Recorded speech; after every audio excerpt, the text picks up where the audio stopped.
Once again, good afternoon, everyone. Can you hear me in the back of the room? Yeah. Very good, very good.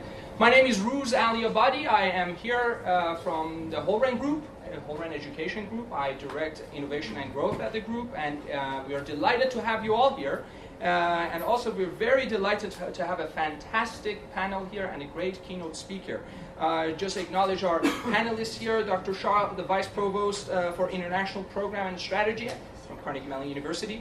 Barb Carriers from University of Pittsburgh, directing education and outreach at the Innovation Institute. We also have Professor Liu joining us here today from University of Pittsburgh. And momentarily we will have Professor Li joining us, and also our keynote speaker here. We have Mr. Wang here, and he's going to be giving us a keynote speech. And thank you so much from Chatham University. We have Dr. Rachel Chong here as well. So good to have you here. And I also want to thank two organizations, then you can hold your round of applause for that. So I want to thank Creative Map for being part of this program. We have a great group of folks here, both from university and also from China, as investors that they have been touring the city and taking a look at looking at the various initiatives that we have here in Pittsburgh. Also, I would like to thank CMU Summit on U.S.-China Innovation and Entrepreneurship. So without further ado, I would like to start with a story. On a tropical island that marks the southern tip of China, a computer program recently was playing one-to-one poker against a dozen people. And it was absolutely crushing them. It was called Cold Poker Master, which was the name of the program. It was using a new artificial intelligence technique to outbet and, frankly, to outbluff the opponents in a two-player version of Texas Hold'em. In fact, the venue of the tournament was a modern-looking technology park in Haikou, capital island of Hainan. Outside, modern high-rises looming over aging neighborhood. Those gathered to play the machine included several poker champions. It included some well-known Chinese investors, entrepreneurs, CEOs, and even celebrities. The game was being broadcasted online, and millions were watching. In fact, the event symbolizes a growing sense of excitement and enthusiasm for artificial intelligence in China. But the catch is, the program was not made in Hainan, Beijing, or Shanghai. It was built here in Pittsburgh, Pennsylvania. For many in China, this simply won't do it. In fact, the country is now embarking on an unprecedented effort to master artificial intelligence. The government is planning to pour tens of billions of dollars into technology in coming years. And companies are investing heavily and nurturing and developing AI talent. If this countrywide effort succeeds, and in fact, there are many signs that it will succeed, China could emerge as a leading force, in fact, in creating new businesses that leverage the technology. And if, as many believe, artificial intelligence is the key to future growth, then China's entrance in the field will certainly help to fortify its position as a dominant economic power in the world. Indeed, China's political and business leaders, as we have seen in the past 2 weeks, are betting that AI could jumpstart the economy in the country. In recent decades, a booming manufacturing sector and market reform encouraging foreign direct investments will help bring hundreds of millions out of poverty, creating business empires and transforming Chinese societies altogether. In fact, manufacturing growth is slowing, and the country is looking toward a future built around advanced technology. While many in the West worry about artificial intelligence eliminating jobs and worsening wealth and income inequality, China seems to believe it can bring back precisely the opposite outcome. China's AI push includes an extraordinary commitment from the central government, which recently announced a sweeping vision for AI ascendancy. The plan calls for homegrown AI to match what we have in the West by 2025, and perhaps take over the world in terms of the field of AI by 2030. There's no secret that China has some big advantages when it comes down to artificial intelligence. It has a wealth of talented engineers and scientists. In fact, it has also rich environment for data that is necessary to train AI systems. With fewer obstacles to data collection and use, China is accumulating huge amount of databases that do not exist in any other countries. A nationwide interest in poker tournament in Hainan reflects China's appetite for the latest artificial intelligence breakthrough. Mastering even two-player poker is a significant achievement in the field of AI. Unlike many other games, poker requires players to act with limited and sometimes with uncertain and unpredictable behavior, which are not easy qualities to teach a machine. However, the program in place that solves the problem by using a brilliant new game theory algorithm, which could be used and useful for other industries, in particular in financial trading and business negotiations. But the program has received far less attention here in Pittsburgh and the United States than it did in China. To explore China's AI revolution and its implication, we are truly honored to have Mr. Wang here with us. Mr. Wang has traveled and frankly lives in the heart of the boom and has met with many of the key researchers, entrepreneurs, and executives. From China's busy capital to its factories in the south, from its ambitious research centers and also to billion-dollar startups, one thing is certainly clear. Artificial intelligence may have been invented in the West, but surely we can see the future of artificial intelligence is taking shape much faster in the other side of the world. With that, I will introduce Mr. Wang, and he briefly will give his keynote speech, and we'll move over to the panel discussion. Yuchuan Wang is a founder partner of Hainan Capital, chief consultant of Frost & Sullivan in China. He is also the host of a very, very popular technology podcast, and if I'm not mistaken, as of now has over 80,000 subscribers. As a venture capitalist and strategic investment expert, Mr. Wang has been actively investing in overseas high-tech enterprises and successfully transformed technologies from research and development to commercialization. His investments include leading wireless charging innovation, advanced manufacturing robotic companies, and emotional and expressive robotic companies, Hanson Robotics. And by the way, speaking of Hanson Robotics, it was the first AI robot in the world that was granted citizenship by Saudi Arabia not too long ago, I think last week. So congratulations. Mr. Wang has an impeccable background, and his impeccable background will take a long 5-10 minutes for me to read. So without further ado, I would ask Mr. Wang to join us here for the keynote speech. Please.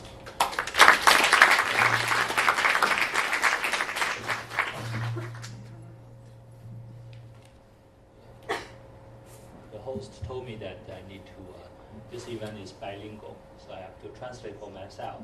Well, I definitely need AI because when I run a conference this April in China, I cooperate with a company called Sogo, and they give me the translation. Basically, I can speak Chinese, and all the English and Chinese subtitle appear on the screen. So I hope we have AI everywhere, so I can have the same privilege here. 我说这个，因为主办人让我说双语，所以我还得给自己翻译一下。但是实际上，这个因为现在人工智能已经能实现自动翻译了，大家都知道我们前上大会。这个4月份和这个搜狗合作，我说话就直接中文、英文字幕就出来了。So because of because of AI, Sogo will go public in Nasdaq very soon. It will be maybe the first AI company public listed in U.S. 所以因为这个搜狗的这个做的这个人工智能的工作，所以搜狗马上要在这个纳斯达克上市了啊。中国第一个在美国上市的人工智能股票，当然以后可能会更多了。So talk about not only Sogo, the host mentioned that we also we didn't invest into Sogou, there's another big company. But we do invest into Hansen Robotics, which have maybe the most human-like robot so far of the world. And let me tell you a secret. Also, you know the news that Sophia got the citizenship, right, from Saudi Arabia. But let me tell you a secret. There are 12 Sophia, all looks exactly the same. 所以我说这个除了那个小川搜狗我们没投哈，但是我们确实投了人工智能公司，我们投了那个 Hansen Robotics， 就是他刚才讲的那个 Sophia， 是到现在为止和人最像的公司哈。我说告诉大家一个秘密，虽然这个 Sophia 前一阵拿了这个沙特阿拉伯的这个国籍了啊，但是你可能不知道，其实他们公司里有12个一模一样的 Sophia， 所以这个到底是哪个给国籍啊？还是都给？ But it's a very interesting question that I just discussed with Mr. Xia that we were promoting or lobbying to Chinese government that advanced technology need advanced regulation. For instance, one big debate here in China is that if there's a car accident. Of autonomous car, who will be responsible? Either factory, or the person who's sitting in the car, or the one who developed the program, the algorithm, right? But I believe it's not that difficult. You just, before the car can hit the road, let it pass the driver test, right?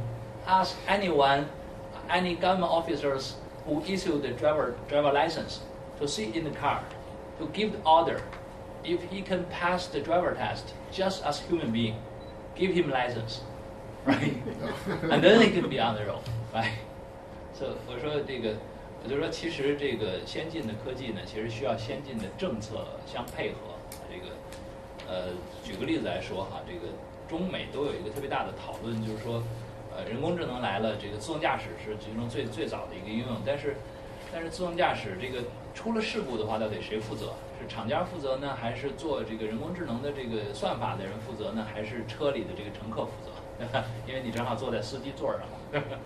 我说其实也很简单，这个我们现在就在跟游说国内的政府啊，就是干脆让自动驾驶汽车去通过这个驾照的考试。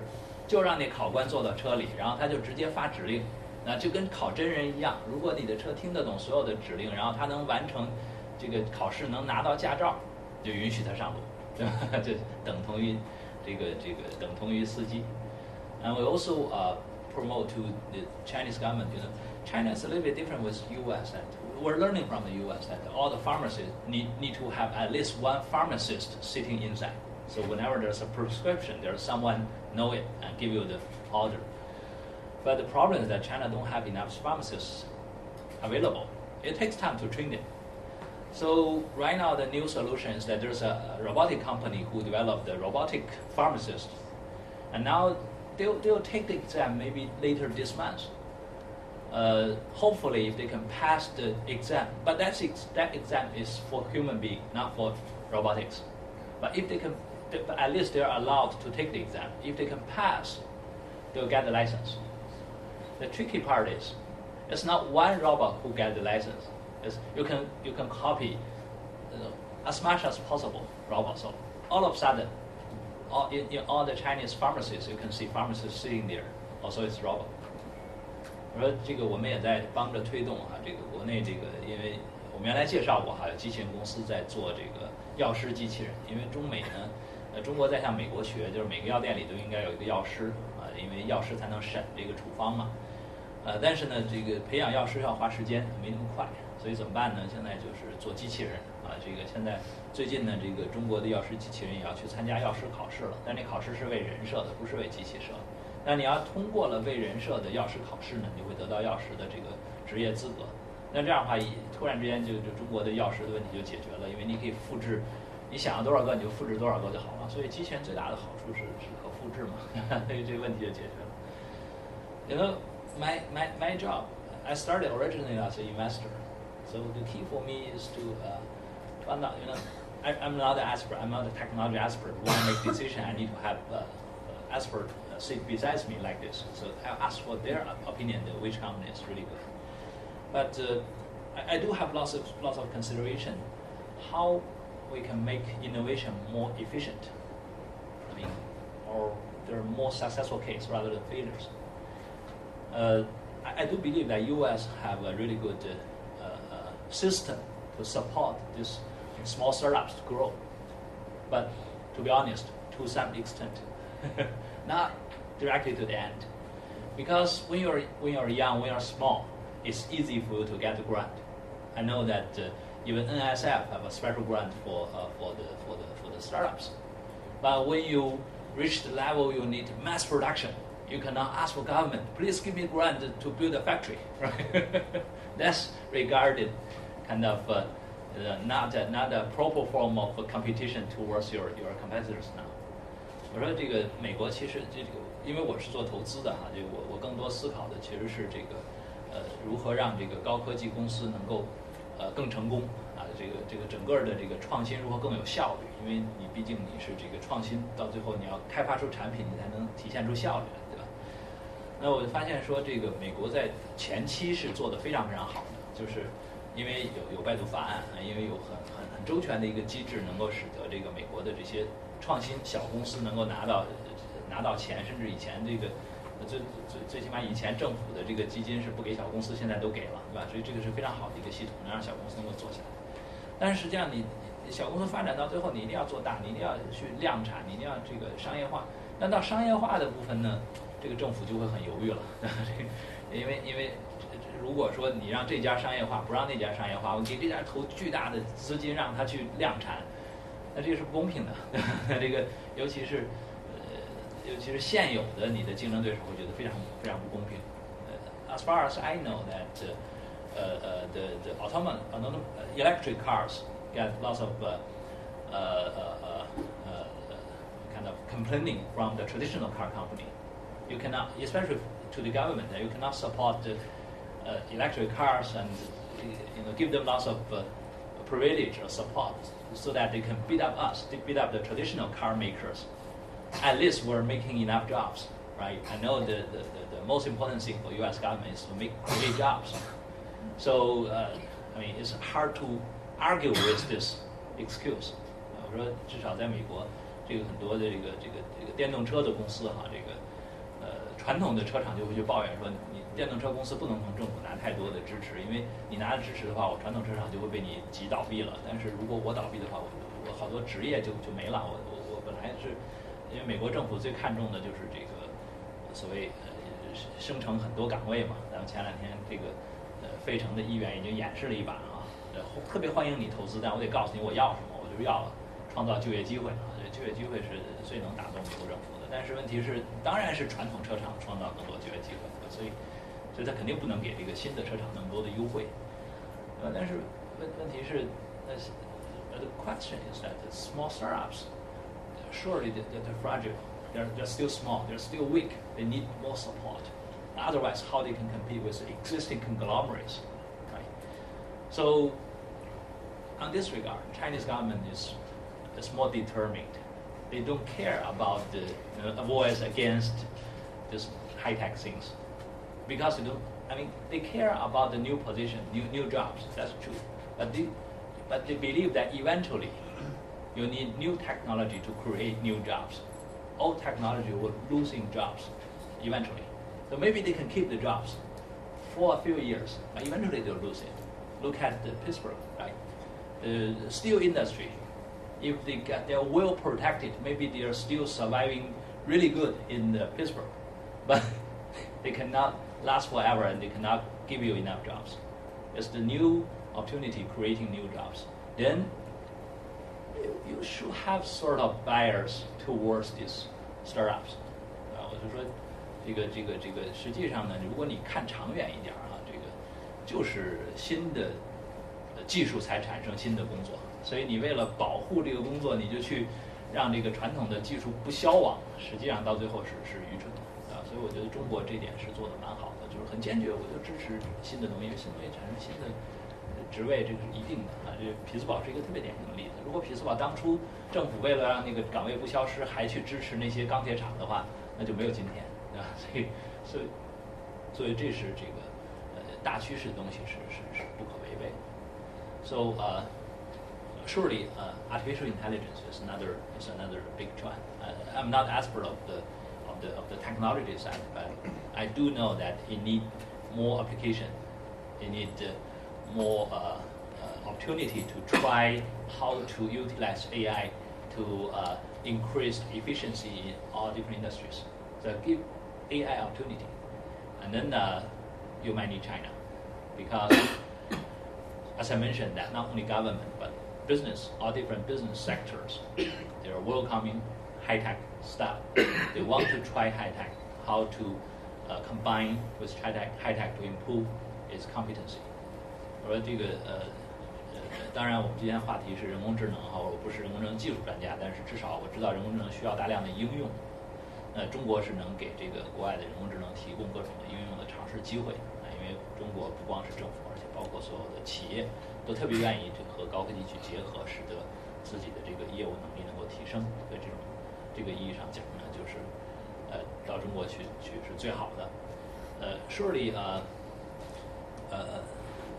agree that AI is eliminating some of the jobs so far, and but I believe that the key thing is that the AI programmers is also killing the other programmers' job with AI, right? So not only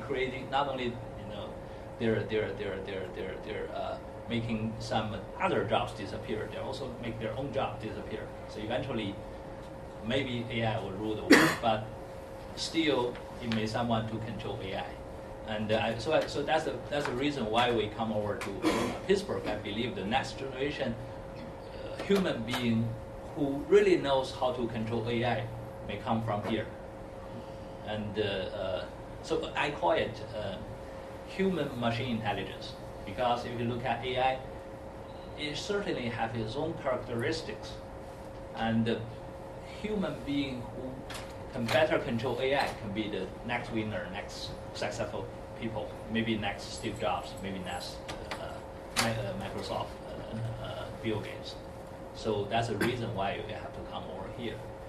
And also I found that interesting news that during my visit to Carnegie Mellon, that usually in the IT industry, most of the programmers are male. But in Carnegie Mellon, there are one half of the programmers are female. I think that's a good trend. That's exactly the sign, the signal to the future that you have the future. Because I believe that in the future, definitely women will have a much stronger power. I mean, maybe it's not the AI, it's the human who rules the world, because they can better use AI. And maybe someone will against me say, I don't need human, but my background is biology. Let me tell you that those gentlemen believe they don't need women have already extinct. So I believe, as a conclusion, my conclusion is very, very simple, that AI will help human being to not ruling the world, but contribute to the world.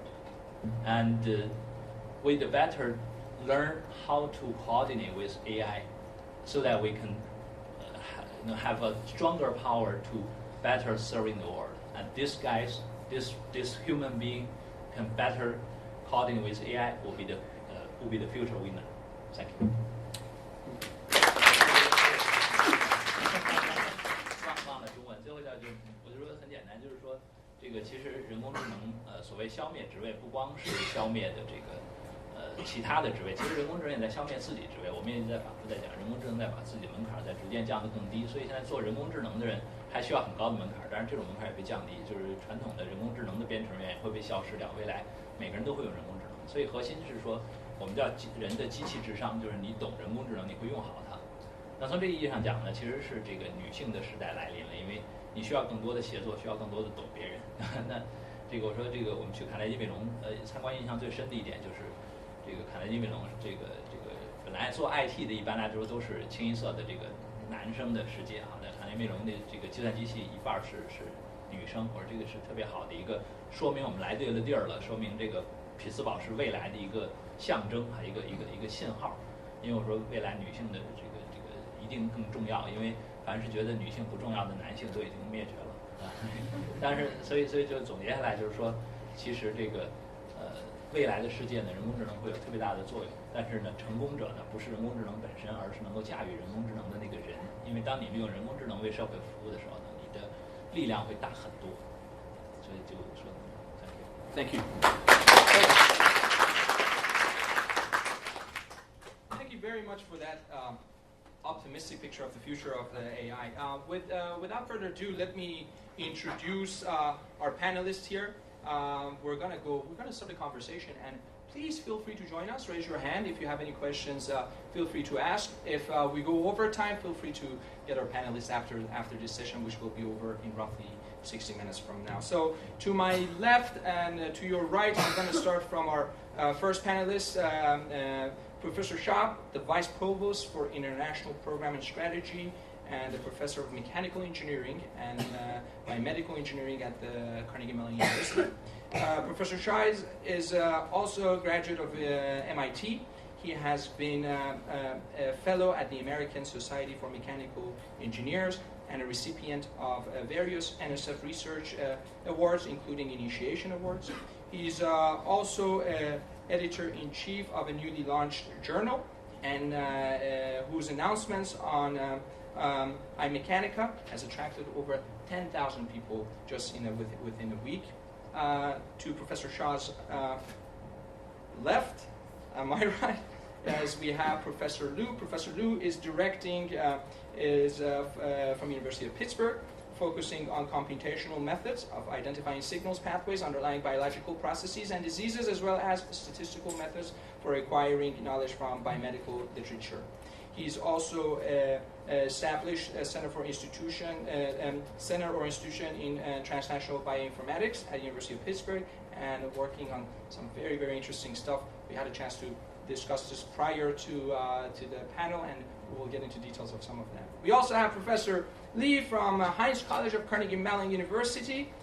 She received her PhD from New York University, NYU, in 2012. She's working on really interesting research, which is the intersection between social and technical aspect of information technology.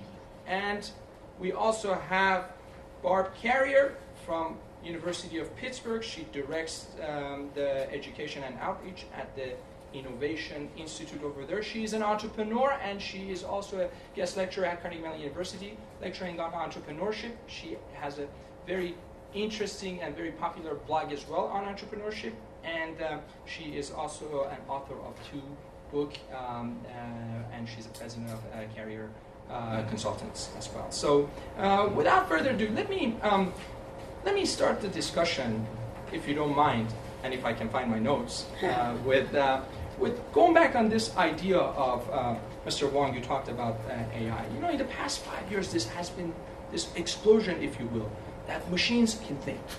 And in fact, not only that they're thinking, well, it depends on how we're defining thinking, but they're capable of learning, they're capable of recognizing patterns, and they're capable perhaps of solving very, very complex problems. Perhaps if you look at the past few decades of computational history, this is one of the only times that we can say the machines are really solving the problems that we never thought the machines would be solving. There was a survey done by Oxford University and Yale University, and collecting roughly around 360 AI scientists, and the consensus was roughly by 2060, they believe that machines will be better in terms of everything than human beings. And in fact, what they have argued was let's say by 2024 they will be translating, by 2037 they will be driving trucks on our roads, by 2000, if you will, 44 they will be working in our retail stores, and by 2053 they'll be doing complex surgeries. And it is quite frightening when we're looking at it this way. So let me start from you, Professor Liu. Is AI truly different? Is it really changing us in a manner and in a capacity and in a pace that we can't really anticipate it? Is it on? Yeah, I think it's on. Right? It's on. Okay. Tap it. It's on. Let me turn it on. It was.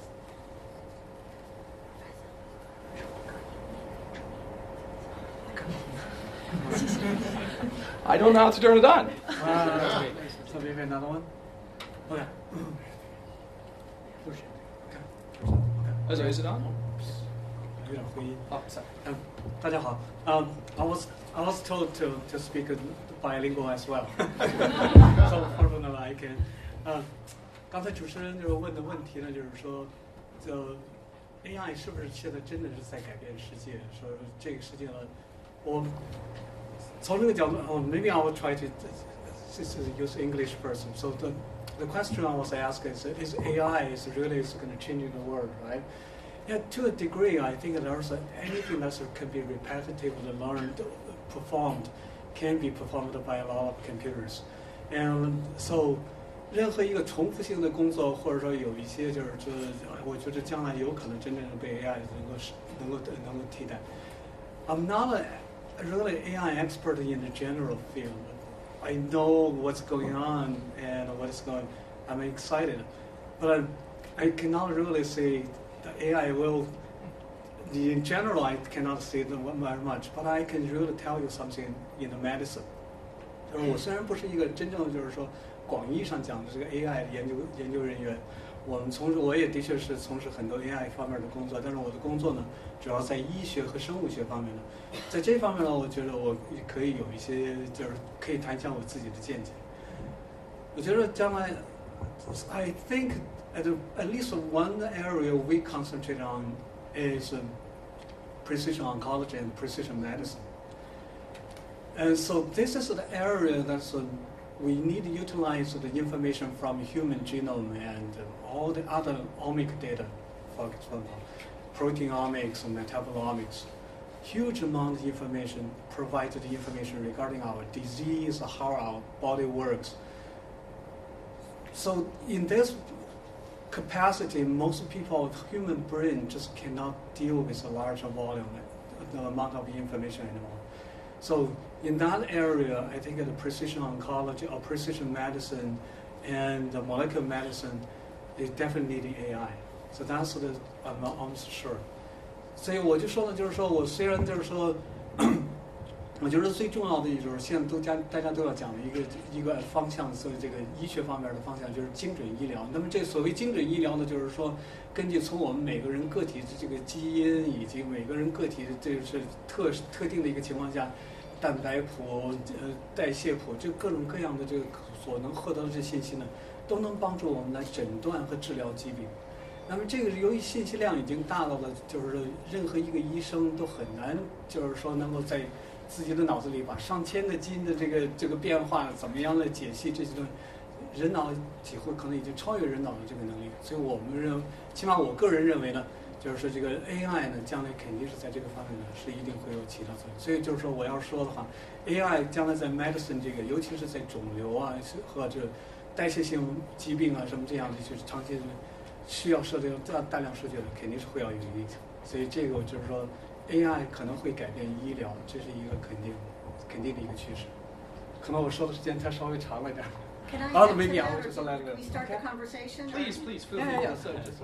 I'm not an AI expert at all, but I did want to address a couple of things that I thought were important. So I'm in the fields of innovation and entrepreneurship, and that's what I really know. And you're sitting here in the epicenter of a lot of where AI really started. In Pittsburgh, we developed the very first autonomous pharmacy robot, right? The driverless cars, the epicenter of driverless cars in this country is right here in Pittsburgh. So we're not afraid here in this burg of artificial intelligence, and you certainly know that, Bill. And I think if you look historically, there's always fearmongers at every new technology revolution saying, oh my gosh, there's not going to be any jobs, automation is coming, we're going to be completely obsolete, and HAL will be here and take all of our lives, if you remember from 2001, the Space Odyssey. So I think, though, that we are, as mankind and womankind, we are hardwired for innovation and entrepreneurship. We have been forever thus, since man came about. And we just continue to push that envelope. And I totally agree that here in Pittsburgh, the thing that we have that's very unique besides the driverless cars and the pharmacy is in the field of healthcare. Bar none, between the University of Pittsburgh, Carnegie Mellon University, UPMC, and the great technologies that are coming out, we have a lot of potential to harness this data and do things that people could never do before. Is that scary? Not really, because I think that it enables us to enter places in the human body that we couldn't before, to provide precision medicine to target specific tumors and oncology issues that we've never been able to do before. And I think that if you move forward, yes, we'll have robots and autonomous things in all of these various places, but it doesn't mean that we're not going to have a use, because we will all be the inventors of those technologies and those robots and the managers of those robots. And it has never been that jobs just disappear as a result of technology. New jobs get created, and that's what we're really intent on doing, particularly at the large research universities that we have here in Pittsburgh. I also want to add this. I want to borrow actually the sentence from Hanson Robotics, Sophia. She said, for those people who you think AI would rule the world, you watch too much Hollywood movies. And Elon Musk. Yes, yes. Yes, so I'm also very optimistic about AI, and I don't think they're going to substitute for human beings. Instead, those amazing technologies will actually augment human behavior and human decision making. So we have done a lot of research at Carnegie Mellon University. Actually, today I just went to this amazing event organized by Andrew Moore. He's the Dean of Computer Science Department, actually the School of Computer Science at CMU. And we have initiated this whole AI thing at CMU called CMU AI. So we have researchers from different levels of the AI stack. We have people working on the decision making, and we have people working on the deep learning, the algorithm design, and different aspects and across different domains like medical, healthcare, education, and transportation, and there's so many different domains, marketing, finance. So I'm extremely excited about this opportunity today on the AI. I think for all of us, I think a lot of us are new generations, and still a lot of us are students here. I think this is the best timing ever for us as technology and also researchers and also from the industry. There's a lot of tremendous opportunities for us to do with AI. Translate it for yourself. You're out of luck with that's a little challenging. I need an AI to help. We don't have the AI yet, but what we do have is WeChat and semi-AI. We have an intelligent whole-run colleague who's doing simultaneous translation. So we get there for next year. But so are we good on the translation? Okay, we're good on the translation. Very good. No, we're translating through WeChat right now. Oh, okay. Great. Only English speakers? Okay, got it. So we have to translate? Okay, we have Okay. to I guess our AI is not that advanced. Okay, so I'm not as good as AI, but I'll try my best. So 我是一个非常我觉得 AI 现在这个时代是一个对我们每一个人来说都是非常幸运的一个时代，赶上了一个好时间。特别是作为在 CMU 的这个研究人员来说，我觉得CMU 从我们今天那个 CMU 有这么一个很大的这么一个聚会吧，是由计算机学院的这个院长，然后带头，然后把所有的研究人员都集合起来。所以从我们学校，包括匹兹堡大学也有这样同样作为这个研究各种领域对于这个人工智能，还有决策分析，还有深度学习，还有各个领域相关的这种研究人员作为一个集体来争取能够把这个 AI 进行推动，从各个层面进行推动，包括从这个教育啊、科研、医疗、卫生，还有交通，是吧？很多领域都有了这种新的这个 revolution 嘛，就是革命性的变化在 AI 的推动下。所以我觉得我的 point 就是，我觉得我不担心有一天 AI 能够统治社会。我觉得 AI 是作为人类的帮手，好帮手，和能够让人类更加智能化的做决策，在将来。Anyway, my translation is so, but you get my point. Thank you so much. Let me go to Professor Shah for a second. Professor Shah, you've been at Carnegie Mellon at leadership positions, and let me turn. And okay, much better. And one of the things that we're seeing, given your work with NSF, given National Science Foundation, and given your work with the leadership of the university, and given the fact that really the birth of AI is coming from CMU, I know it's a hidden secret, but let's make it to be more well known that it is coming from Carnegie Mellon. It is coming from the faculties of Carnegie Mellon. We have a humongous challenge. One challenge that we have in the field of AI is the funding. How can we compete with China, or should we be thinking about competing with China? And the second is going to be in the area of data. One is going to be in terms of regulations that we have in the United States, which is much more rigid than the regulations that we have in China in terms of collection and use of data. And those are, if you will, the engine for AI, which is going to be data. How do we overcome it from a standpoint of academic institutions like Carnegie Mellon? Before I start, let me maybe for full disclosure, when I walked in, I was told that actually I was told there's a reserved seating for me on the front row, so I was ready to sit down. Then I was told that I have to sit here. Okay, that's perfectly fine. It's a big topic actually. If you look at the funding, not just for AI, for scientific research in general.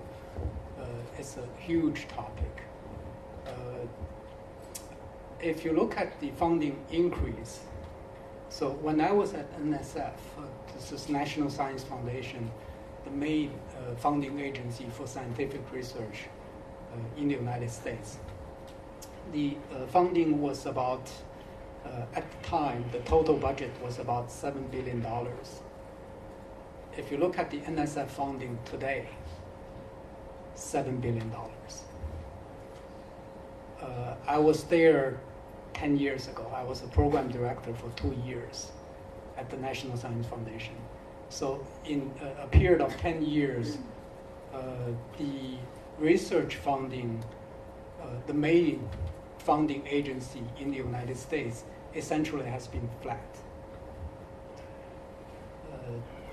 我也自己给自己翻译一下。But you didn't translate for yourself. My colleague here did. I'm sorry. Two surprises, Professor Shah. One is your reserve seat, and the other one is translation.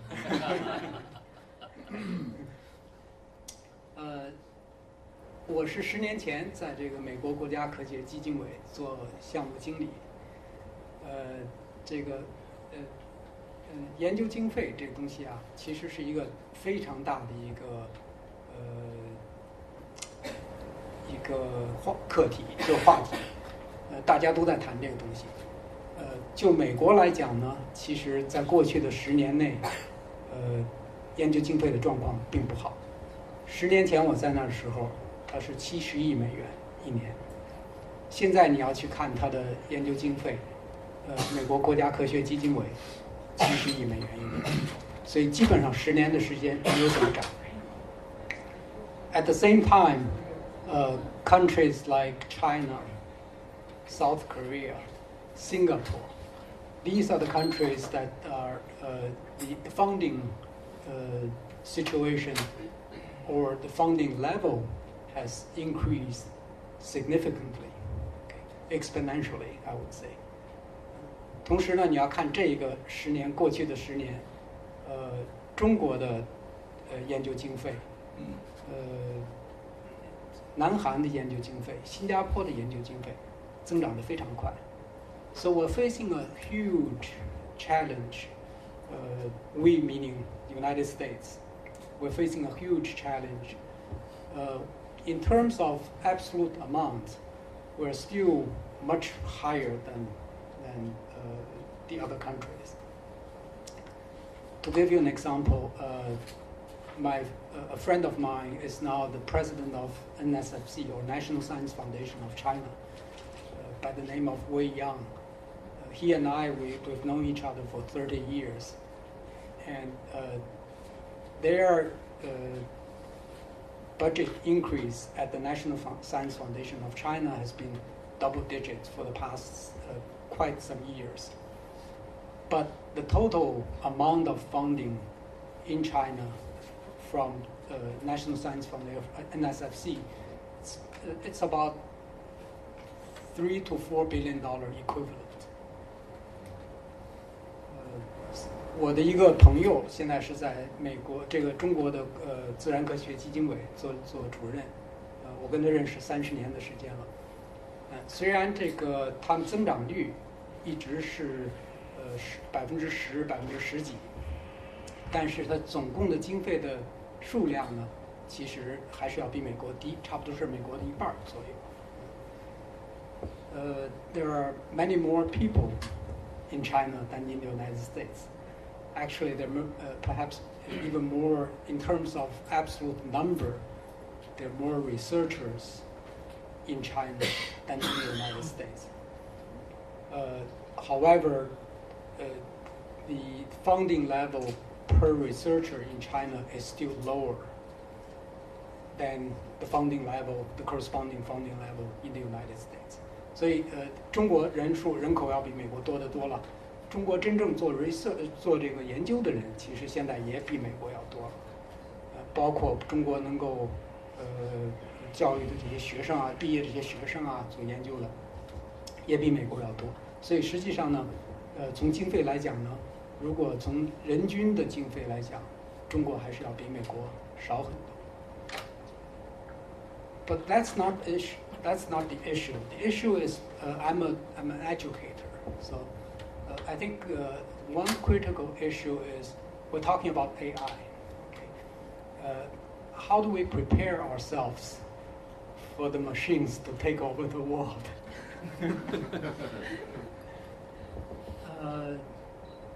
I'll tell you a story. So I'm serving on the advisory board for a joint research center between Tsinghua University, where I got my bachelor's degree, and Tel Aviv's University in Israel. And another person serving on the board, this was a Tsinghua graduate, and he came to the United States and got a master's degree from a university. Then he went to Silicon Valley and created his own company. After 7 or 8 years, he sold the company for $4 billion. So he pocketed the money, went back to China, and started an angel fund or investing firm.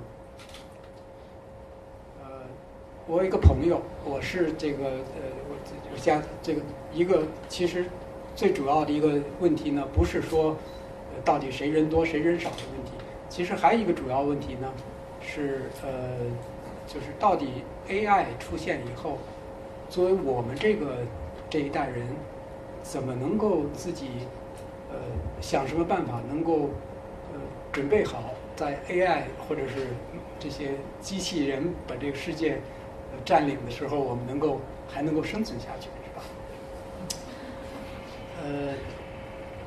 我想用一个故事来讲这个。我是在一个清华和以色列泰勒利大学的一个联合中心上面做顾问。那么这个联合中心有另外一个顾问呢，是清华毕业以后在美国拿了一个硕士，然后到硅谷开了一个公司，7、8年以后把这公司卖掉了40亿美金，拿着这个钱回到中国，到中关村去做投资。So he mentioned one statement which is very critical, which I can never forget. He said that he knows Silicon Valley very well. He knows Zhongguancun very well. The entrepreneurs in both of these places are very similar. They are very driven. They want to succeed. To a certain degree, the Chinese in Zhongguancun are even hungrier, even more eager to succeed. The major difference, he said, is Zhongguancun has the best talents of China. Silicon Valley has the best talents of the world.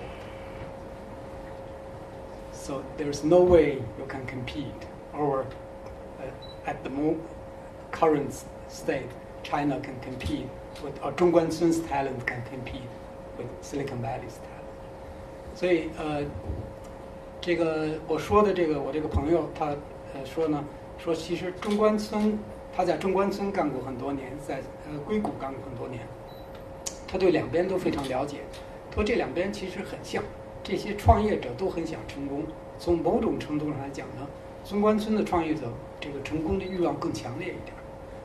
最大的区别是中关村有中国最好的人才，硅谷有全世界最好的人才，所以这个没法比。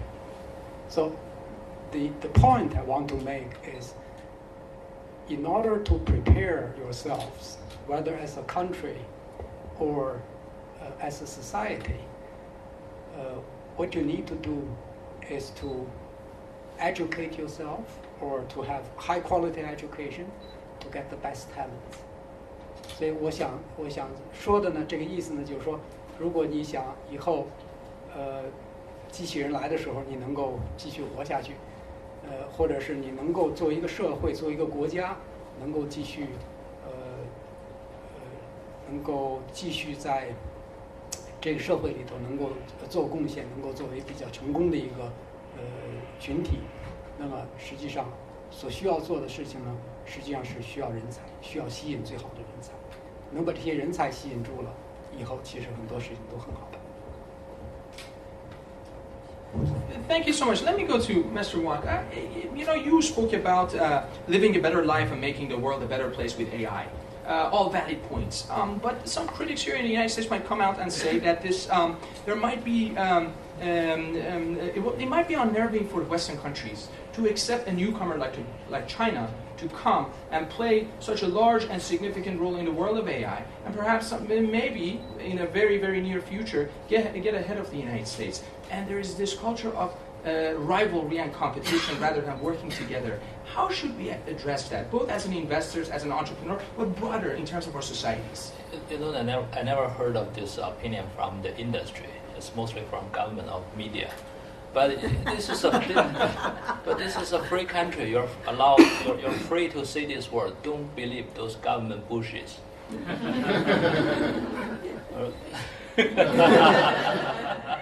You can translate that too. Yeah. 我说，其实我从来没听过这个所谓中国和美国竞争这个言论哈，中国要干掉美国这言论，从产业角度从来没听说过，这些都是政府或者是媒体在这么说。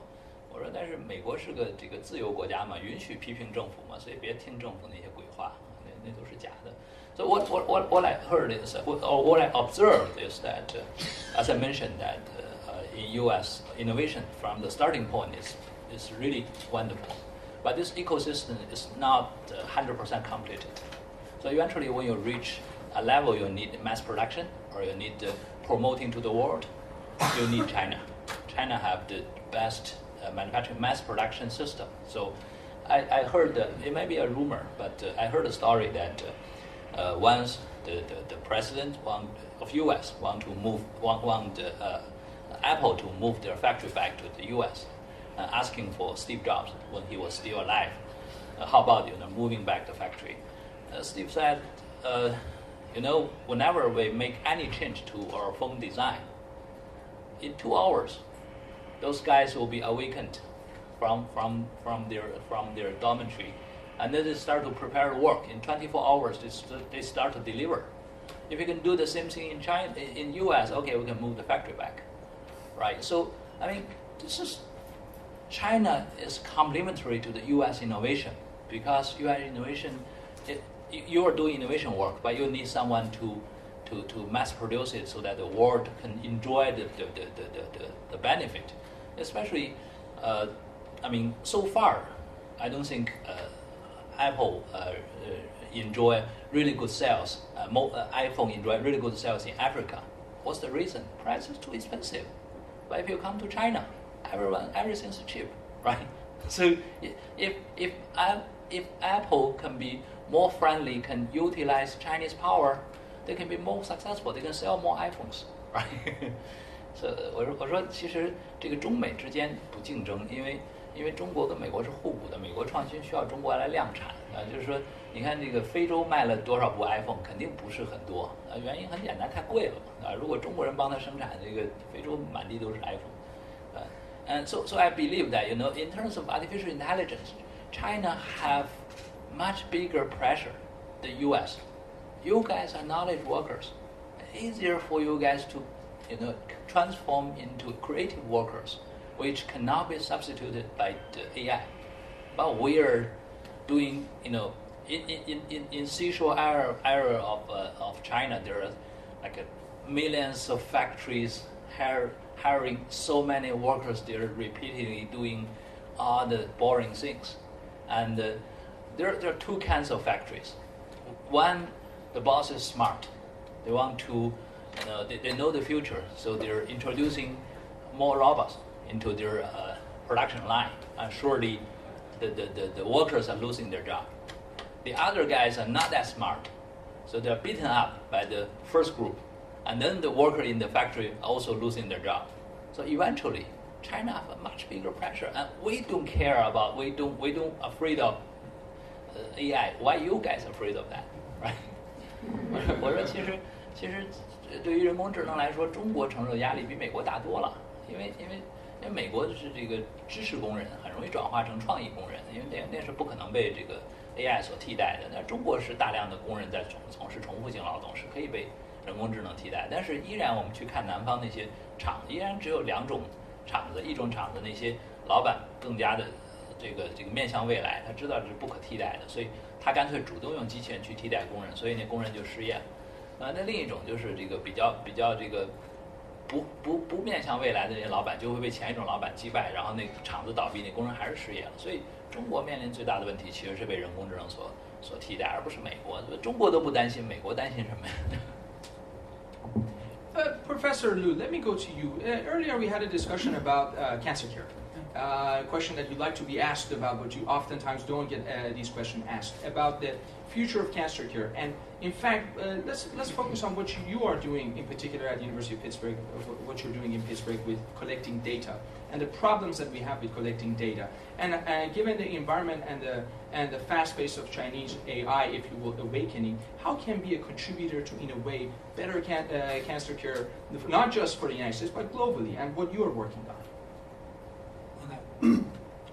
他的问题是，就是说，就是中国在这个 AI 和这个医疗方面呢，会有一些特别的贡献，怎么样能来帮助，促进整个这个世界在这方面的研究。I think so. To answer your question, I think it's I can see China will have played an important role in AI and medicine. Just one major reason is because of the large population. And you can really observe a lot of cases. A medical doctor in China, they can see much more patients than any average, doctor in China, U.S. 所以我说的这个就是说，由于这个中国这个有大量这个医疗数据啊，可能将来的这些医疗数据的积累，如果要大家就是非常充分利用的话，可能会对这个 AI 在医疗方面这个促进作用会非常大。因为because artificial intelligence in medicine, there's two components. One, any artificial intelligence, there are two components. The first component is you collect enough data, and then the second component is you have smart methodology to learn from the data and to develop the intelligence. So, if without any of this, you would not be able to succeed. 所以就是说，任何一个 AI 这个技术的发展，实际上，尤其是在医学方面，就是两个最关键的因素，一个就是要有足够的数据，你能够从这些数据里头；第二个要有一个先进的方法，你能够从这大量的数据里头积累一些经验，然后开发出。所以我觉得在这方面，可能中国将来就是从这个数据积累，无论从数据积累还是这个技术开发呢，可能都会有长足的这个进步。我期待中国在这方面可能会做出更多的贡献。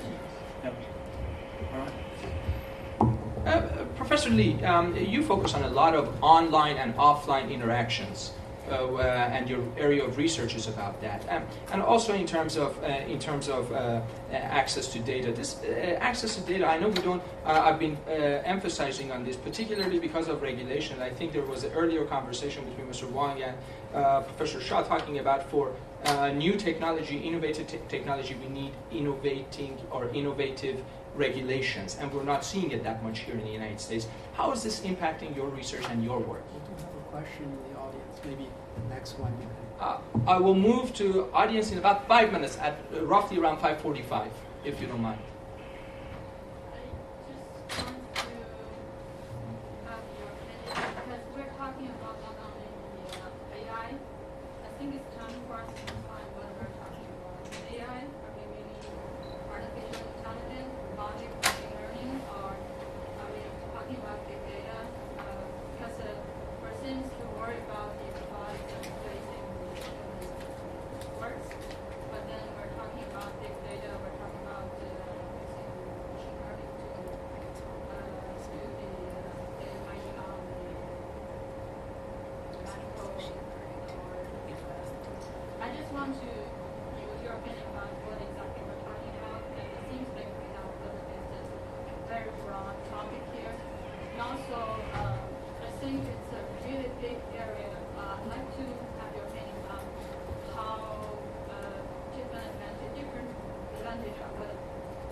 Thank you. Your question is as broad as the topic, so I let you divide the question in the manner that you wanted to do it, and I encourage that. So sure, let's engage in a conversation. So let's go to Professor Lee, and from then on we can, and you're more than welcome to answer the portion of the question, the broad question that we received as well. Sure. I think AI in general we're talking about here is not just limited to the robot or the machine learning or any part of these. However, we're talking about the kind of new technologies that can facilitate individual decision making and make human being more intelligent in all kinds of different areas. So it's more general kind of definition, right? Rather than we think about some movies talking about these robotics and killing people. These are very narrow definition of AI. Right? So that's why a lot of these AI technologies are based on the fundamental machine learning and data analytics based on large-scale and fine-grained analytics based from these individual human-generated or machine-generated or organizational generated data today. Right? So actually related to the question host Jen asked about the data regulations, I think from my own experience, I deal with a lot of data from online, offline, cross digital and physical and social different channels of human beings. So for example, I deal with data related to what people talk about online, like your customer reviews on Taobao, for example, or your blog post on Weibo or your messages on WeChat. So those are things, think about, these are what humans say or talk about in the digital world. And I also deal with data like what people do in the online digital world, like your search activities on the search engine, or your purchase activities on product search engine like Amazon or Taobao or Alibaba, right? These kind of activities. And these are basically what you do online. And then we also deal with data like what you do offline. Like if you are moving around in the shopping mall, for example, we are doing actually a recent project that we can use Wi-Fi technology to track your GPS location trajectory of your movement pattern in the shopping mall. So what we do afterwards is we can analyze the kind of pattern you move in the mall, and then we can understand what you like, what kind of products you might like, based on purely how you move around in the mall, because there are a lot of information that we can augment, like the context of stores, your decisions, your transition probabilities between different types of stores. So that allows us to infer your preferences. So what can we do to increase decision? We can actually make better recommendations of products based on the data that we get from you and analyze from you. This is a very simple example of what kind of BI technology can do for domains like marketing or business, right? So we can make recommendations, make those search engines more intelligent to help humans find what we want, right? And then in other examples that we do is for the offline scenario, we can collect the GPS location trajectories of the taxi drivers like Uber or Didi drivers. We have their location trajectory information. We also have their activities on the mobile applications. So what we do with those data, we can analyze, we can build models, so we can predict what will they do next, right? So maybe when I just drop off a passenger, and where should I go, right? So for the next decision, how should I make better, efficient decisions to find my next passenger and to improve my profit in that case, right? So increase my income for the drivers, right? So this is another example of what AI can do in fields like transportation, right? So there's a lot of new things going on in the field of smart transportation. Actually, based on this, we've been discussing with Uber and the taxi companies to implement policy experiment on their platform to see, well, can we do better recommendation to these drivers? Can we improve the overall welfare for the drivers and for the society as a whole, right? So this is another example how AI technology can help the transportation field. And we have done some other researches on actually the healthcare field as well. We analyze how the wearable devices like the Fitbit or the Xiaomi 手环, right? How those kind of devices can affect individuals' health behavior and your health outcome at the end, right? So we analyze the detailed data that tracked by these Fitbit, those wearable devices, and learn your behavior and to recommend personalized advice to each individual to make you more engaged into health lifestyle. So this is another example of how AI technology based on data analytics can help the healthcare industry and to improve ultimately the precision treatment, right? So these are very kind of a quick sort of thoughts about what is AI technology in a more concrete situation to help you understand better what are the kind of AI technology we're talking about here. So it's much more general and based on the large-scale and fine-grained data analytics combined with cross-different domain knowledges. Right? So this is the kind of question. Would you be kind enough to give us a very brief of what you said in Mandarin as well for our Mandarin speakers? Yeah, I'll be very quick. 所以人工智能，我们在这里讨论的人工智能，并不是只局限于一个机器人或者是一个算法。我们讨论的这个实际上是一种智能化的这种科技，能够帮助人类做更好的决策，更好的进行个性化的服务。所以我刚才举了一些例子，就是在我们这个 CMU 进行的一些项目，通过各个行业帮助各个行业各个领域的决策做决策分析。所以这是我们希望这个人工智能能够为人类服务的这种各个方面的一些例子吧。Thank you so much. And I asked our panelists to address the question we had from a participant here, but let me open it up broadly. If you have a question for the next 15 to 20 minutes, please raise your hand, introduce yourself, and let me know or let the panelists know if this question is addressing a particular panelist. So without further ado, let me open it up to the audience here. I can say Please. a few words about the question. What is artificial intelligence? Right. This is the main question that we're asking ourselves. And I think Professor Lu mentioned precision medicine. Professor Lee mentioned data analytics. These are all individual examples of what, quote unquote, they perceive as artificial intelligence can do. Do we really know what artificial intelligence is? Do we have a good definition of artificial intelligence? I'm not too sure. Is it data? The processing power of the data? The capacity to predict the future? Or what is it? I don't think it's clear yet. The field is perhaps too young for us to say that this is artificial intelligence.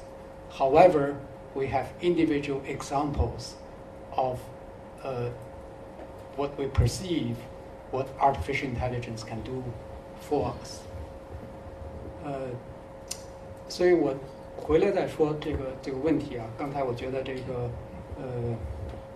那位我不知道这位女士提的问题，其实也是很有意思，更深层的问题。就是这个问题的更深层的一个问题呢，就是说，到底什么东西是人工智能？我们知不知道人工智能应该怎么去定义它？刚才陆教授举的，比如说要在医学上人工智能能做的事情，李教授举的，比如说在其他这个在数据处理上，人工智能给我们能够带来的好处，这些都是一个一个简单的例子。从简单的例子，我们能够体会到我们自己想象说人工智能能够给我们带来的益处，但是它是不是就是整个人工智能的定义？我觉得我现在还不知道。现在这个领域呢还太年轻，但是呢，有一点是可以肯定的，往这个方向发展绝对不会错。So one thing we can be sure, the direction that we're going is the right direction. 另外我又说一点，这个刚才王老师说起来，说女性要占半边天，我觉得应该说得非常对。为什么呢？我之所以知道王老师呢，就是我太太告诉我的，太太吕梅做的。So Mr. Wang mentioned that female is going to play a bigger and bigger role in artificial intelligence in society in general. And I have a concrete example for that because the reason I know about Mr. Wang's blog is from my wife. So, OK， 所以要说起来，我觉得有些东西可能王老师可能更有资格来讲一讲关于这个人工智能，关于这个人工智能的以后的发展前景的问题。So I think Mr. Wang is perhaps better qualified to talk about what exactly is artificial intelligence and the future of artificial intelligence.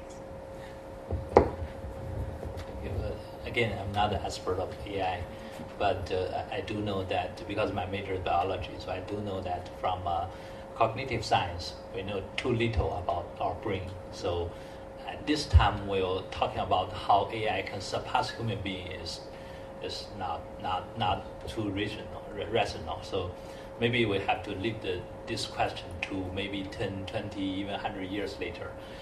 But I do believe that with the advancement of the AI, human being will have a better understanding of ourselves. When we free ourselves of those repeated boring works, you can free yourself by doing more creative things, and you can find out that maybe a human being can do lots more works than the machine today. 我说还是哈，我其实不是人工智能专家，我原来学生物的，但是从我那点粗浅的生物知识，我就知道，这个我们对大脑的了解其实还非常非常少，所以今天说人工智能能超越人，其实不是时候，因为对我们自己是谁都不了解的嘛，所以也许10年、20年甚至100年之后再回答这个问题比较客观一点。至少呢有一点是肯定的，就是运用大量的 AI 人工智能以后呢，因为我们就能够从这种重复劳动当中解脱出来，所以也许我们会重新发现我们有多优秀，人类有多优秀，因为我们可以干更多的事情。你会发现说，可能真的是人工智能帮助我们提到一个更高的层次上去。Please, and then we're going to go to that gentleman over the very list. So I just wanted to say, of course, I have no idea what AI really is since I'm not a scientist, but I would like to make an analogy of cancer. So many years ago, when you had cancer, you just had cancer. We didn't know whether it was pancreatic cancer or ovarian cancer or breast cancer or brain cancer. You had cancer. And you think about now we have so many types of cancers, and even within pancreatic cancer, there's dozens of types of cancers.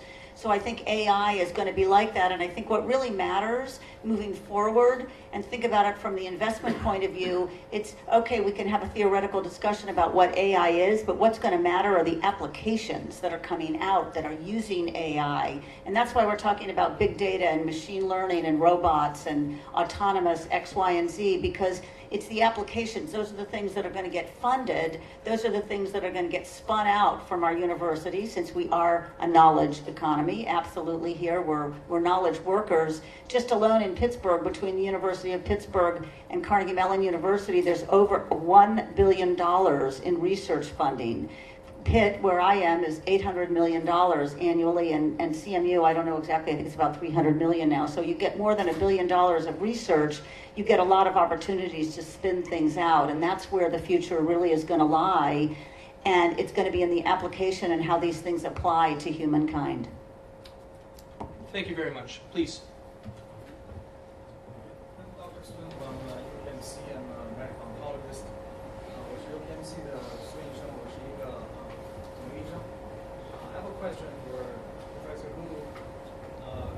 Do you have any comment on the standardization of huge amount of biomedical information, data, garbage in, garbage out? So you have to have some standard in this field. 希望那个鲁教授能够就是说一下关于这个这里医学方面的一些data 的这个标准化的。行，我觉得孙医生刚才提到这个问题是非常重要，就是说你这个数据啊，就是说我们刚才讲到就是大数据，因为很多这个 AI 的方法呢，就是说，如果要是我们或者没事。干脆就是说，我们刚才李老师所提的问题，什么是 AI？ 在某种程度上讲，就是 AI， 就是说用运算的方法来模拟人类的思维方式，模拟人类做决定，模拟人类能够怎么样，能够探测这个周围这个。其实，在某种程度上，这大概是3个问题。第一个问题，你怎么样来感知周围，对吧？然后你知道你怎么样在这个特定情况下做一些什么样的决定。这个就是在狭义的上讲呢，Knowing what to do next is one important problem of AI. 所以我就刚才也是说 maybe I need to go back to English. So the question was whether it's a standard. I said what is the data is important, and we want to learn from the data. And in general, what we want to develop AI is say we develop the capability to be able to censor the environment of the agent. If we say a computer's programs the agent, and know what action to take. And those are potentially more, from my point of view, is a relatively narrow view as to say, what is AI? As to say, an agent know what to do in a given environment. That's mimic what is human behavior. That's what we are good at. So he also asked a question in terms of standardization of the data. Otherwise, when you're trying to train the AI agents, we can have the garbage in and garbage out. I think that's absolutely right. That's a lot of efforts are in our, particularly in our department, and there are so many biomedical informatics researchers are working on this data standard. So they are trying to clean up the data, all this, and then you can learn from this. But this itself is also artificial intelligence problem, because many times the human language is ambiguous. The human records, written records, it could be ambiguous, and how to interpret it and analyze those is also important artificial intelligence problem. So there's a lot of work there, and there's a lot of investment opportunity. 我提到就是这个数据标准化这个问题呢，实际上是一个非常重要的问题。我最近回中国了，我就看到了有一个非常年轻的公司叫林克公司，他们就是专门从事这个，就是把这个医疗数据精准标准化。因为医疗人们这个描述这些数据，这个就是我们所谓临床数据，都是会有一些非常杂乱的，尤其是人这个交流，人的这个表达会有各种各样的方式。但是在这个问题实际上也有很多 AI 的问题在这儿，所以这个现在就是一个鸡生蛋蛋生鸡的问题，就是怎么样用 AI 来帮助标准化，然后呢再来用了标准化的数据来 training 这个 AI 这个 algorithm， 所以这都是一些非常重要的一些问题。So standardization of the data and learn how to process data is really it's a chicken and egg problem between AI and data. So you just you want to have good data, but you need a good AI to produce good data. So there's a lot of investment opportunities in these areas as well. So that's just one. No disrespect to Dr. Chen. This is something I learned from Mr. Wang. It's not my own. I'm not going to put words in your mouth. Artificial intelligence, one of the first professions to be replaced by artificial intelligence is medical doctors. I don't think so. Sorry. No, I think one of the last perhaps the professions to be replaced by artificial intelligence are these creative workers, artists, and people like that. 所以我的邻居 anyway he disagreed with me, but that's okay. 这是不是完全是我自己想的啊？这是我比如说钱少王宇全他们当时讲的一个 seminar 里头一个讲座里头提到过，就是人工智能其实可能最早取代的一个职业之一是医生，因为其实医生做的很多事情，计算机可能比这个医生做得更好。最晚取代的职业之一是艺术家，完全是靠自己创造性在这儿做的一些事情。这个不是说孙医生，我估计在你这个时候不会被取代。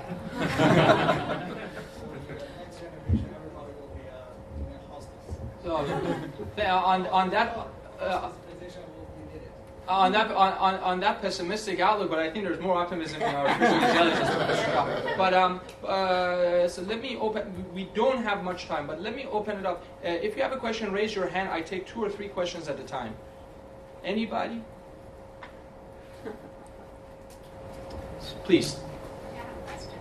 I think that what is AI, that's pretty depth, and everybody has already talked about it. And I don't think I'm going anywhere near there because it is such a complex issue. And what I'm wanted to talk to the experts here, primarily just something that are very, very down to earth, the applications of AI.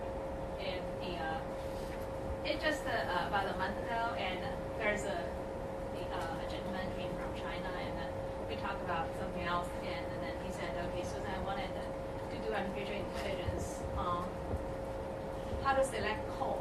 And I said that you're going to be kidding me.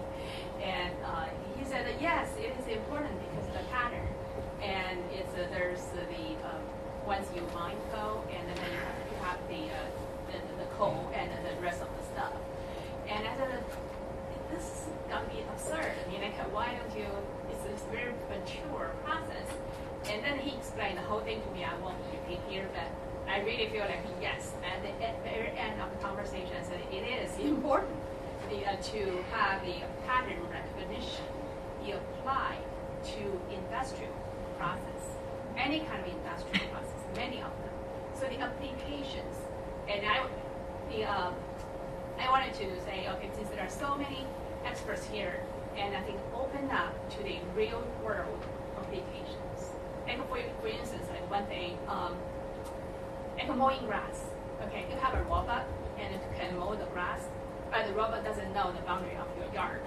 And like my neighbor, I talked to him, and then his wife saying, so then no problem, just let your robot run all the way through to our yard and do it.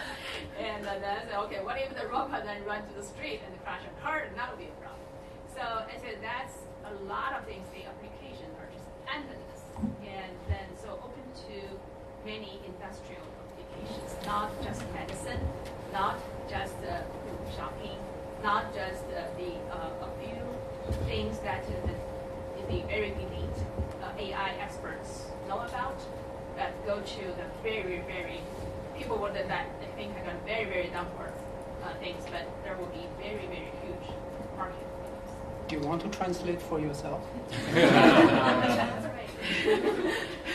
Let me add something to that, and if you can kindly translate both. In a way, you talk about Professor Shah. He says WeChat is doing that. the WeChat is doing for non-Mandarin speakers, but if you can kindly, can you do that? Can you translate that? You are a very good human AI. If you don't mind, let me add a question to this, talking about the implications. We're talking about AI. We don't know about the future of this. We know there is going to be, we all have different outlook given the applications. How do we best assure, going on that lawnmower analogy, that AI is working to the best interest of human race and human being rather than in conflict? Which is, when we talk about losing jobs, given your grim analysis of losing jobs in medicine and other fields alike, what should we do to assure the society and also within our research and entrepreneurial activities and investments and innovations that the AI is really serving us rather than competing with us? You're asking a much deeper question than her question. I don't have an answer to either one of these questions. But I don't think I will do this audience a service without mentioning one thing. A faculty member at Carnegie Mellon by the name of Eric Singh created a company using AI technology. Patoon, I think, is the company. Correct. Okay. And the company just received the second round funding of $93 million about a month or so ago. So it made big news, right, Dennis? Yeah. Now the idea of the company is the following. There are so many different applications of AI. How do we deal with that? Are we going to write codes for each one of these applications specifically? Eric Singh said no. His idea is, if you look at, let's take an example, Excel sheet, spreadsheet, right? And that particular program was not written with a particular application in mind. However, by providing that tool, people like you and I would keep track of how much I spend on tofu to statisticians. They all use that spreadsheet. So the spreadsheet for AI is what Eric Singh's company is trying to develop. Anybody can take that tool and use that to apply to his or her own applications. 我不知道这个大家知道不知道这个Carnegie Mellon University 卡梅有一个教授叫邢波，邢波呢，大概1年以前，开始自己建立一个公司，用这个他的这些人工智能的一些技术来建立一个公司。但是他这公司的想法跟这个其他这些人工智能的公司不一样。其他这些人工智能的公司呢，想办法是说，我是有一个 AI 的问题，我有 lawnmower 的问题，我去做一个软件把这个 lawnmower 问题。他这公司说不是，他说我这公司我要做出这个软件，你可以把这东西用到各种各样的不同应用上，就像你用这个 spreadsheet 中文怎么说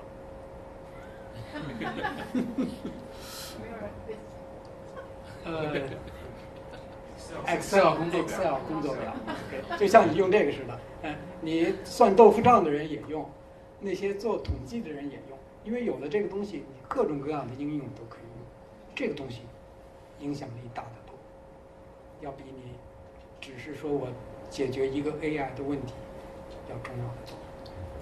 Let me, we have time for one more question. I'm sorry, but then, okay, I'm going to combine these two questions. We only have 5 minutes, so I ask you to directly, I combine, I'll take 3 questions, and each panelist, I'm very sorry because I know some of you are on time constraints, so a minute and a half to answer it, and we're going to close it after that. Please go ahead. I'm going to start from there. 我想说，在这个时候呢，在 AI 现在这样一个就是在这个节点上，马上有人说可能马上就要起点了，那么在这个时间上，我们企业家应该做什么？那我们创业者应该做什么？那我们投资者在这个时候应该去做什么？那3位都是这个大学的教授，那对于我们下一代的教育，Dr. Chang, you had a question as well? Oh, okay, yeah. So my question is really from the China investor's perspective. What are the biggest opportunities in Pittsburgh? And let me take the third question. My question, or is more like a comment, when people talk about AI, it's like everyone assumes right away that AI is a robot. And how do you relate that to, like, for example, augmented reality? Because basically it's coming out. You have these glasses that you can see everything, and it computes, it tells you the information that you can use. Listen to Mr. Wang's blog. Okay, so augmented reality in the context of AI. So let me start from Mr. Wang, and then I'm going to run down the panel, and then we're going to close the session. And last question, go ahead. Question is about what Mr. Wang and her team are looking for in Pittsburgh from academic research on CPU. So what kind of technology or products or research are you looking for from the Pittsburgh investor? Thank you. Okay, I may answer the first question. The last question first. What we're looking for is the technology that can be complementary to existing Chinese industries, because as I mentioned that China is upgrading the whole industry, and we definitely need help. And we're very optimistic that in nearly every field, if you're using AI, you can upgrade it. So we're not looking at technology. We are looking at to combine technology with the real application. So that's the key, I believe. Just pure algorithm cannot change the world. If you adopt the algorithm into a real application, you might change the world. So that's what we're looking for. What kind of material do you expect for the application? Well, I mean, how much you can help Chinese industry? If you're mature enough, you can help the industry there right away, then we'll definitely invest. So there should be proven evidence like this application already tried on Chinese data? Well, we grew up from a country that changing every day. So you have to excuse us if we're not that patient. We'll learn to be more patient. So we'll learn to throw more money into basic research, into angel fund level. But at this level, we need to be we need the product to be more mature. Your question was for Mr. Wang as well? Specific opportunities in Pittsburgh. Specific opportunities in Pittsburgh. It's very clear. Surely Pittsburgh, Carnegie Mellon is leading artificial intelligence, but if you need something tangible, if you need manufacturing, then I think robotics is a very good example. It's a combination of hardware, software, and solution, and adopt that into an application. And then China can offer you opportunity to try your application there, develop market there, and use your artificial intelligence to combine that with Chinese capability with robotics. Like DJI is a very good example. And I know DJI have some people in the U.S. just trying to get help from the professors here, but they are really good at hardwares. So I believe that this combination can be more helpful. And are you investing in augmented reality? Well, particularly given the fact that you go to the West Coast. Yeah, I invest into Litro already. I mean, they're offering basic technology for artificial intelligence, for augmented reality. But so we don't focusing on the application level. So we're not investing into gaming companies, but we do invest into technology level. So thank you so much. Let me run down for closing statements from our panelists. First of all, thank you very much for being here. So if you can, if you have any closing remarks, please feel free to do so in a period of 1 minute. Big topic. Okay. Instead of answering your questions, maybe what I can say is, first of all, I was not paid by Mr. Wang in this company, but I enjoyed his blog so much, and many of these questions were answered over there. So I was listening to those seminars. The sense I get is I sit in my own office. I know everything because of him. So 用中文来说啊，我这个不可能回答你们的所有的问题，但是呢，我觉得我建议你们去听听这个钱少王宇泉的这些讲座，很好。中国的这个有一句话叫做“秀才不出门，全知天下事”，就因为有钱少王宇泉。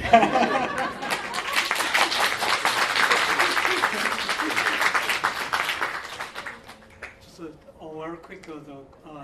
Because you asked one question, what are they looking for? Maybe it's from another angle is what Pittsburgh can offer, right?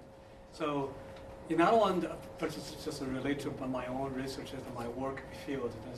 Pittsburgh is a unique place. There's artificial intelligence and medicine are mostly integrated, combined together. If you know the AI in medicine, you should know there's many of the earliest AI technology, like diagnosis programs, all those things are developed here. So now we have one particular kind of, this Pittsburgh Health Data Alliance, which is provide a unique opportunity to develop AI in medicine. I believe we just have a meeting today, tens of researchers and meeting together and discussing idea. Majority of the things are how to utilize the data and the AI to improve health. So if you're looking for this area, looking for investment area, I think this is one particular area I believe Pittsburgh is unique to offer this. All right, so I'll pass on. I think I only have one point to add to. Maybe just don't have time. Do I need to translate? No. I don't have time. You can briefly translate because this is important. We have investors from China. I do want this to be translated, but you brought up a very good point, Professor Liu. 因为刚才那个张云女士问的就是说你们在寻求什么样的一些项目？问王先生对吧？但是我就是说从另外一个角度上讲 ，Pittsburgh 呢能给大家提供一些什么？然后我就说，由于我专业个人的经历的问题呢，我认为就是说 AI 和医疗的结合呢，大概在匹兹堡，大概应该是在全世界或者在全美国或者全世界是应该就是最为先进的一个组合的最佳有机组合的一个部分。所以你们要是对这方面感兴趣的话，你应该就是说更多的探讨一下，看看有没有这样的机会。So I only have a very brief point to add to. I think one other thing that we would like to have more involvement is the interaction and collaboration between academia and industry.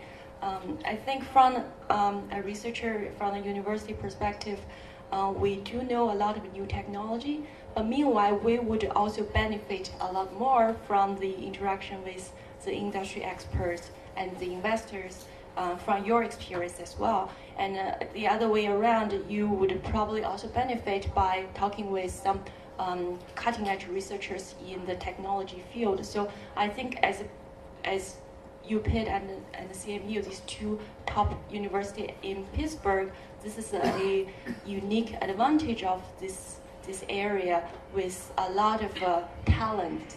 I think that's one thing that Mr. Wang mentioned, that if we want to move the globalization of AI in China, we also need a lot of talent. I think that's something Pittsburgh definitely is very good at. And I would invite you to come back again in the future if you're interested. And we would also like to stay in touch when we go back to China. And I'm very excited to interact with you all. And the translation? 长话短说，我觉得很重要的一点是学术和工业界的合作结合，这点就是我觉得非常重要。我希望大家在座的这一次旅行不是终点，而是起点。我们以后能够有机会保持联系。如果你们需要我们这个学术界的一些信息啊，或者是指导啊，我们是非常愿意继续保持联系。然后你们的一些经验对我们来说其实也非常的宝贵，我们也会作为我们研究来说，怎么样去进一步的推进我们的研究，其实是更加接地气吧。如果我们这个保持这种合作。I'm honored to get a chance to wrap it up, and I'll be brief. I'm going to build on Professor Liu's and Professor Lee's words. So in Pittsburgh, we have some of the finest research in the world. As I said, it's more than $1 billion, not just in AI. Of course, that includes many fields. But it's a lot of money. We have a lot of really great stuff. But I think it's an opportunity for some significant partnership with China, because I think what we have, China doesn't have, and what we need, China actually has. Because I think we do have investment dollars in the United States, of course, to commercialize a lot of these innovations, but it's very expensive to commercialize AI. Anything that has hardware that's complicated, looking at healthcare, anytime you have a new diagnostic or device, it's very expensive.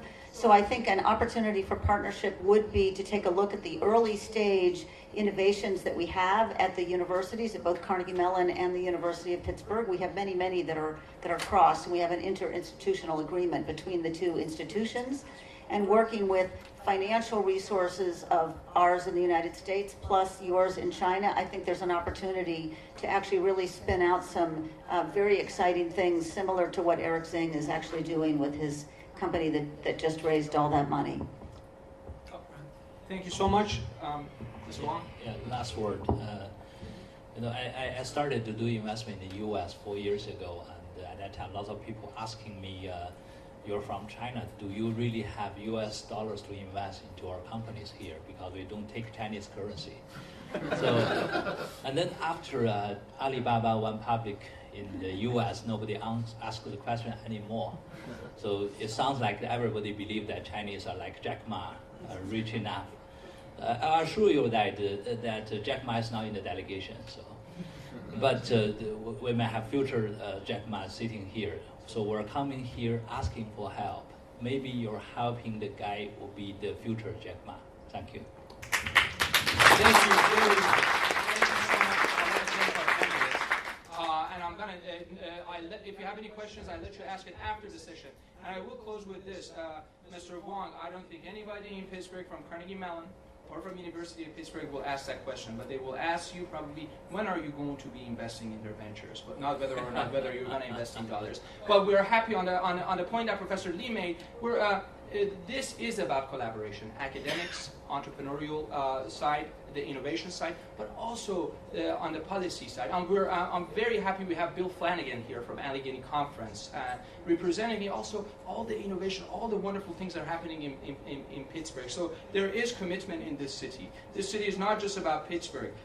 This city is the birth of AI, and on the last point that you made about what is AI, I think we're left with lots of questions. And perhaps, as Andrew Moore once said it at the World Economic Forum in Davos, AI is not about answers, us humans' jobs and responsibility is about asking complex questions. So we're left with lots of questions, but this was a great start. I assure you next year we will have AI helping us with translation. I am so happy you are here, and I am so happy you participated in this panel. I cannot thank you all enough for being part of this panel and giving us your busy time and your schedule, being here for over an hour. So thank you so much. Another round of applause for you, and thank you for being